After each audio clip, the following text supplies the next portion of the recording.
Doctor ইউনূসের বিদায়ের পরও কাটছে না মেঘ। এবার সরাসরি রাষ্ট্রদ্রোহের মামলার মুখে সাবেক প্রধান উপদেষ্টা। সুপ্রিম কোর্টের সিনিয়র আইনজীবী মহসিন রশিদের বিস্ফোরক দাবি, ইউনূস সরকার সংবিধানকে তোয়াক্কাই করেনি, একের পর এক সাংবিধানিক লঙ্ঘনের দায়ে তাকে কাঠগড়ায় তোলার হুঁশিয়ারি। অভিযোগ আরও গুরুতর, ক্ষমতায় থাকাকালীন রাষ্ট্রপতিকে নাকি জিম্মি করে রাখা হয়েছিল। বঙ্গভবন ঘেরাও থেকে শুরু করে জোরপূর্বক সই, সবকিছুর পেছনে কি ছিল ইউনূস সরকারের মদদ? নতুন সরকার আসার পর এখন পুরানো ক্ষতগুলো সামনে আসছে।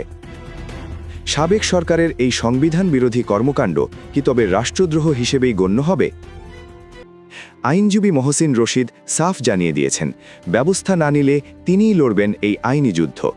ইউনূস পরবর্তী এই সময়ে এই মামলা কি নতুন কোনো বিশৃঙ্খলা তৈরি করবে? আপনার মতামত কমেন্টে জানান। জেড টিভি বাংলা, নতুন ভাবনায় প্রতিদিন।